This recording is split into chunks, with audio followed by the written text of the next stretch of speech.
There's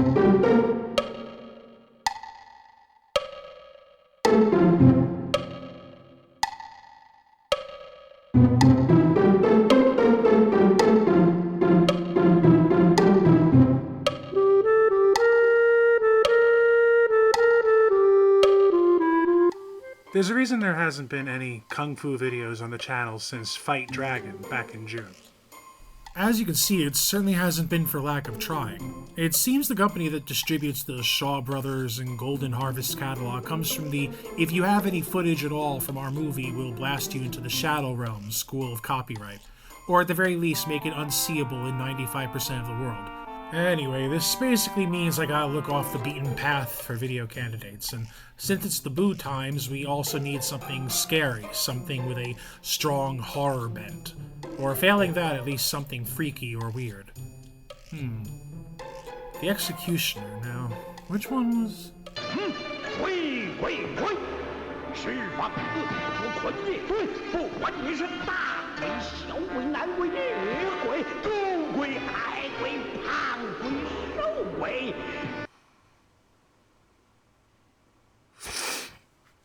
Oh, Jesus. Oh, whoa. I was in a white void. I heard birds singing. I saw Grandma. Saw both grandmas. The Executioner is a 1991 martial arts fantasy horror drama film directed by Ding Shan-shi and starring kung fu legend Jimmy Wang Yu, the great Chin Siu Ho, Joey Wang, Monica Chan, and Hong Kong cinema's grandfather Wu Ma. Now, on paper, what we have here is the simple story of a government executioner running afoul the family of some of his past victims. In practice, while that does indeed describe the core of the story, it fails to warn of the movie's steady descent into madness as supernatural elements creep, crawl, and eventually full-on belly flop into the plot. Strap in, boys. This one's a doozy. Incidentally, when titling this video, I kept slipping between the more traditional Executioner or its original title, The Beheaded 1000, which is infinitely more rad, but might not play too nice with, well, you know, the higher-ups. If you get any enjoyment out of this video, this topic, your host, then maybe like and subscribe, tell a friend, tell 20 friends. We're not exactly a glamorous operation, but I am trying to make it into something more, and I could use all the help I can get. And with business out of the way, let's get started. Life is pretty sweet for Executioner Ren, the highly respected local beheader of baddies. He's renowned far and wide for his incredible precision and speed, as well as his pious devotion to the cause of justice. He's also extremely prolific, having unheaded over 995 villains in the course of his career, soon to be 1,000 after he finishes off all the members of the infamous Blood Brothers gang. During the pre-offing festivities, we also meet Ren's apprentice and kinda sorta adopted son, named Quick Kid, because sure, why not, whose near-obsequious attitude toward his master's job is charming in an over-enthusiastic Boy Scout sort of way. Anyhow, we finally get a look at Ren in action, and okay. It's going to be those kind of effects. You know, the early 90s I was playing around with kid pics and got notions kind of effects. All this has been watched by Blood Lotus, the Warner sister of the Blood Brothers gang, and as of now the only free one, as local constable Chao Shung is told that they have finally apprehended the monstrous leader of the bandits, Cripple, which is certainly a name for a brutal murderer of humans. He makes a big show of how he's going to march Cripple into town along a common path, but Blood Lotus quickly deduces that he's going to move through the mountains instead and intercepts them. So, let's talk fight choreography for a second. I don't think any of the fighting is particularly bad. The word that comes to mind most is listless. It's definitely more focused on mobility and less on intricate hand-to-hand. What's more, some of these actors are noticeably better than others. On the one end, you have Chin Siu Ho, who, for my money, was one of the best of that era. His movements are energetic, fluid. And on the other end, you have Joey Wang, who, well, bless her, she's committed, but you can really tell when she's shown from behind and a stunt double has taken over for more complex stuff. It never got unbearable or anything, but if you're here for dense, complex fight scenes, you might want to get off now. Anyway, her attempt to rescue her lumbering beast of a brother fails, and she retreats, as all good villains do, by an infeasibly big kite, laughing her ass off all the way. Curiously, Constable Chow prevents his soldiers from filling her and her woodcraft with arrows, ostensibly because he wants to apprehend her alive to face justice, but some, including the magistrate himself, suspect instead that he has become enchanted by her, something this 80s music video he sees during his punishment seems to confirm. The night before Cripple's scheduled unenheadening, Executioner Ren is drawn outside by a completely normal and everyday ghost procession, meeting a mystical woman who claims to be speaking for the souls of all those killed by the brothers, and Cripple in particular. Dude's a real vicious piece of work, and she would like Ren to help her pay him back in kind by accidentally failing to sever Cripple's whole head with his swing. You know, let him suffer for a little bit before finishing the job. Ren, who has a surprisingly strong moral compass despite being essentially a government-sanctioned murderer, has his misgivings about what such a cruel act might do to his karma. Well, Ren, if you were so worried about going to hell, maybe you shouldn't have chose the job whose sole qualification is, I'm a people person, but only from the neck up. Ren decides to instead leave the job of offing the ogreish Cripple to Quick Kid, who has been frothing for the opportunity to prove himself, but thinks that maybe he shouldn't start with someone whose neck is the same thickness and texture as a car tire. Despite being every bit the showman that his master is, the whole thing is a farce from the word go, and Shin Soo-ho sells the more comedic aspects of the scene pretty well. The Executioner's platform. How he laughed and laughed. So of course Quick Kid botches it, this notably after Cripple declared he would come back as a demon and take revenge if the job wasn't done right, and the monstrous marauder starts to rip his way through the guards and his bindings, even as the blade bites deeper into his neck. Eventually Ren, presumably having seen enough, intervenes with this astounding dropkick that finally forces the blade all the way through. Hoping to at least avenge Cripple, Lotus attempts to assassinate a despondent Quick Kid, only to be intercepted by Constable Chow and forced to beat a quick retreat.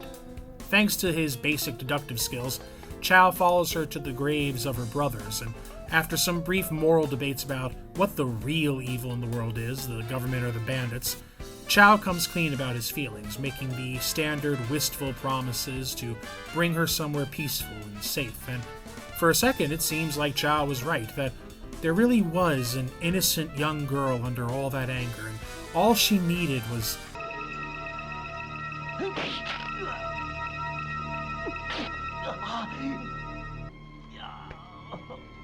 你现在还有什么本事带我远走高飞呢？ Honestly, it's probably the most realistic thing in this movie. Young maiden. Please come and join me in romantic endeavors. It matters not if you're from a family that used to literally pull people apart for fun. I shall charm and save you with my lustrous mane and my soulful eyes, and what are you doing with that knife? Meanwhile, tasked with burying the body of Cripple, Quick Kid is suddenly accosted by the man's ghost, who then proceeds to... Well, I don't know if it's possession, but he definitely takes control of him in some way, and we have officially entered Phase 2 of the movie, where we begin our slow march into the abyss. So, despite Ren's defense system of screaming laser skulls, Quick Kid makes his way into the master's bedroom and attempts to take a little off the top. Luckily, Ren easily repels and subdues him. Pretty solid writhing here. And suddenly it's the next day. Well, I suppose Ren shouldn't let his protege's spiritual subversion stop him from enjoying this lovely Wednesday afternoon. He even finds time to save a young woman from some bandits, but it was a trick, and he ends up allowing Blood Lotus into his home. Oh, and Ren's daughter Chow Ying managed to get Cripple out of Quick Kid, and I think Cripple was subsequently banished by the Buddha. I'm not 100% sure what happened here. But whatever, that plotline is now finished.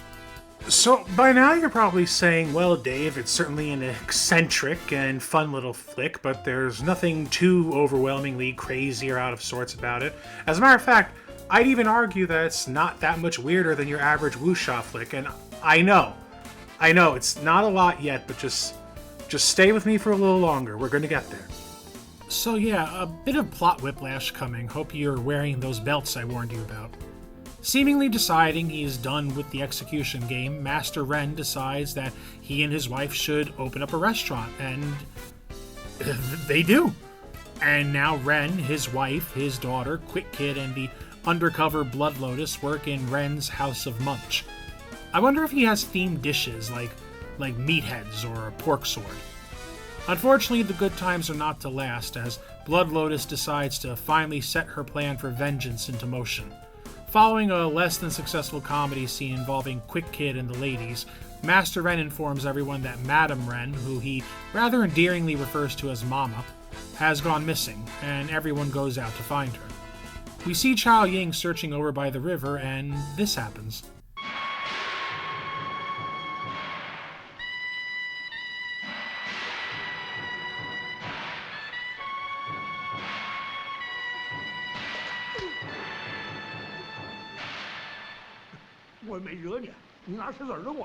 The man, proclaiming himself to be a spiritualist of some kind, offers his services, as any man who spawns from a waterfall in front of a woman would. It's just science.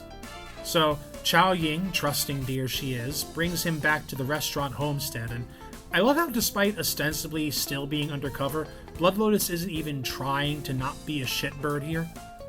The mystic almost immediately susses out the truth. Not only is Mama dead, but the meat buns currently waiting to be served to the family are her final resting place. That's nothing. I was born in the Bronx, and trust me, there's way worse shit that can end up in your dumpling than your Aunt Gertrude. And so you may be asking yourself, who is this man, this spiritual man of unusual power and insight? Why, he is no less than the Guardian of Hell himself, better known as Zhongqi. You know, this guy. Just wandering by the river he was. Decided he was a little peckish. What, you're telling me you've never come across any celestial beings while wandering the forest at night looking for your food, mother? Hot damn, have you even been living? Shit. Befitting his status, the Hell Guardian easily captures Lotus, but lets her go when she starts attempting to chop her arm off to escape, which he seems weirdly squeamish about. Even then, she doesn't get very far before being cornered by Ren and Quick Kid, who moves to light the bitch up when suddenly, turns out Constable Chao is not only still alive, but still white knighting to hell and back. I gotta tell you, it had been so long since I had seen this that I legit forgot he was still alive at this point in the movie. He gives this big impassioned speech about how Lotus isn't really to blame for what she does. She's actually an innocent and confused girl who just does what she was taught by her naughty siblings. And look, dude, I generally don't like the word simp. I found it to be one of those super overused internet buzzwords used by try-hard kids on anyone who expresses passing attachment to another human being, but you are coming real close to being a completely dickless loser. 可以伸手摸摸看，这个男子汉大丈夫，裤裆里有没有那根把？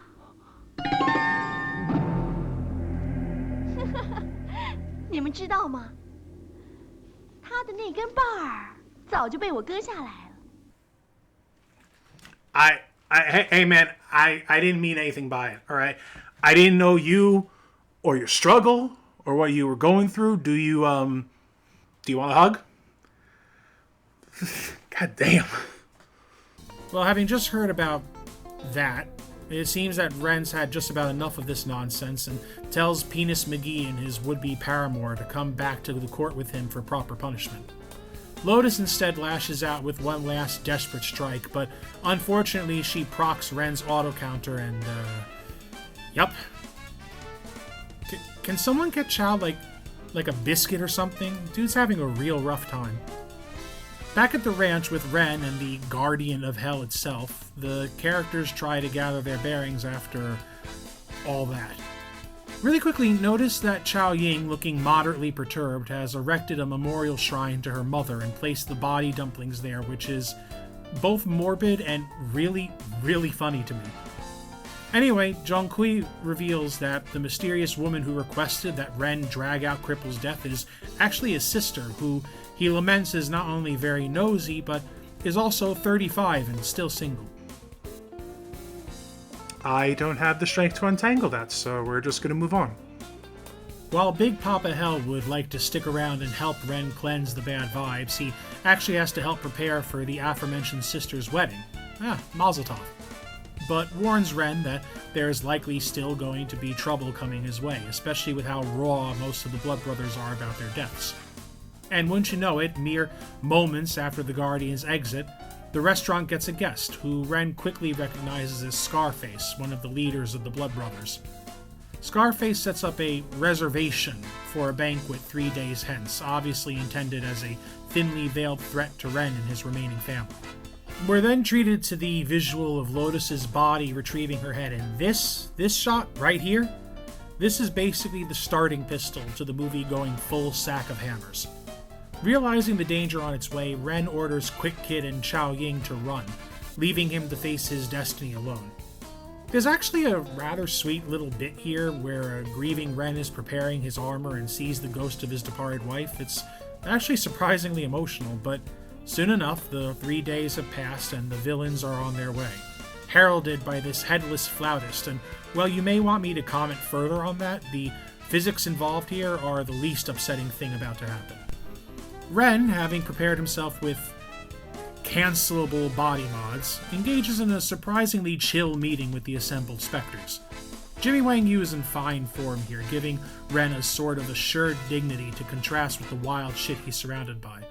The various bandits have names like Flute Prince or Claw Fingers, and come with the typical assortment of ghostly powers, popping heads off, ripping each other's organs out, Spirit Fingers.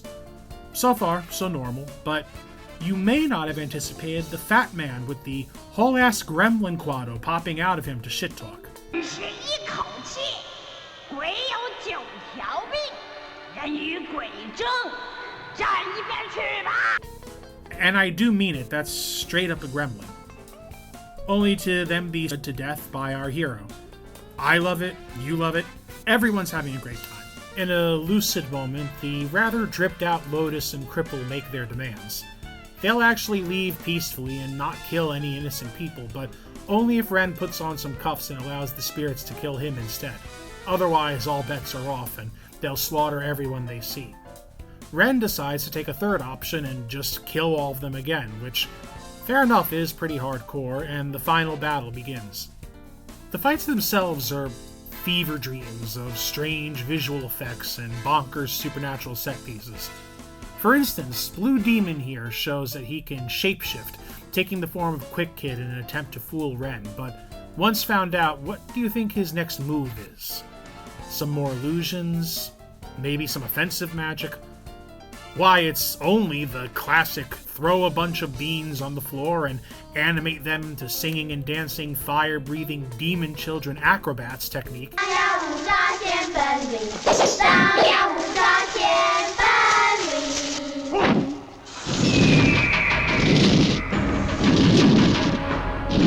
You know, the old TABOBOTFAATISADFBDCA technique. Equally obvious is Ren's counterplay. Suddenly manifest toys to distract them because, you know, kids. And then tempt them all into a bean oil extractor and crush them into liquid, a tactic I'll remind you was used very effectively by the Allies during World War II.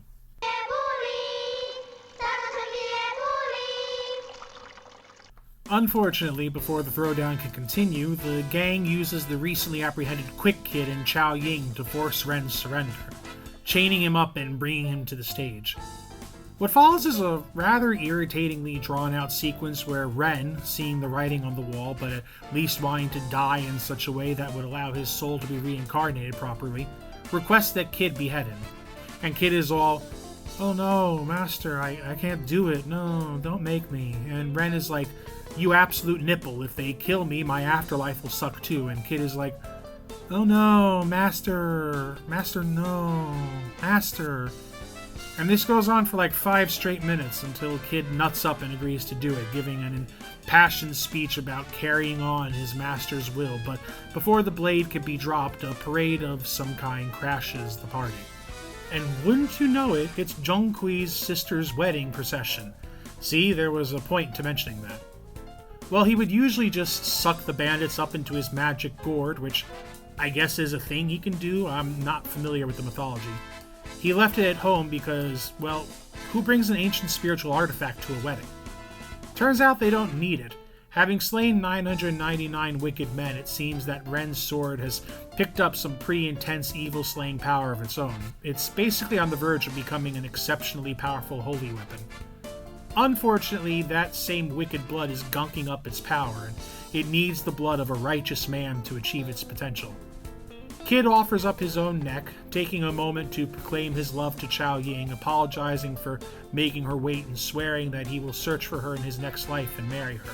And I can't believe I actually felt a slight twang of emotion at that. Fortunately, he won't have to. Ren cuts into his own neck and the blade levels up. Kid Gray skulls himself, and the climax begins. Now, as a rule, I usually like to leave the ends of any shows or movies I review unspoiled for the benefit of the curious viewer, but this ending demands so forcefully to be talked about that we will be suspending that rule.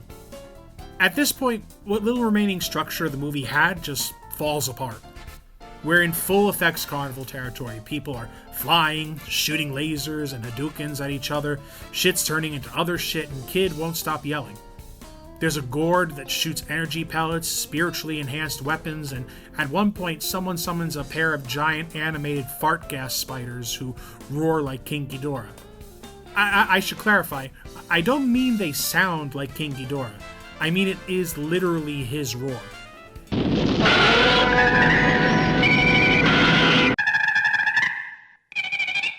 Speaking of sounds, I could swear this is the same sound effect for when someone moves super fast in Dragon Ball Z. Am I crazy? On a related note, looks like the Guardian has readed himself and is Godzillaing his way around town, soliloquizing and snatching up baddies. As you do. In the middle of all this excitement, Cripple has managed to win his duel with Kid and goes to claim the sword for himself, but don't worry, thanks to a lit boiler, some quick binding work, and the sword's natural goodness, Cripple is instead destroyed by what I can only describe as a mid-90s high school computer science project, which includes a bunch of laser-shooting mini-swords, and I think I smell burning hair. Ah, shit, almost forgot.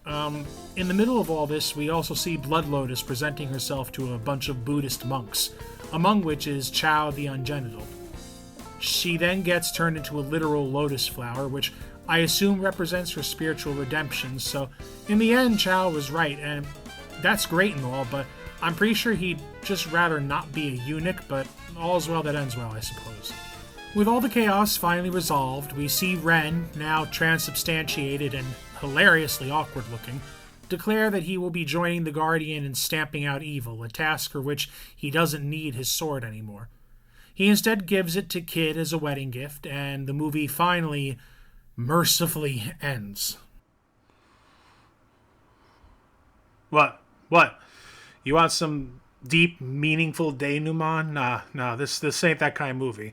This ain't the kind that you ruminate on or draw meaningful things from. This is drive-by cinema. This is a movie that happens to you, not some mutually participatory event. Your only choice is whether or not to throw wide the gates of your mind and let it in. So, if you're looking for a gonzoid, wacky ghost tale to watch with some action, fantasy-minded friends this Halloween, I genuinely don't think there is anything else in human creation quite like The Beheaded 1000. It may not be a great movie. Actually, I'm not even sure it's a good one. But boy howdy will it stick with you.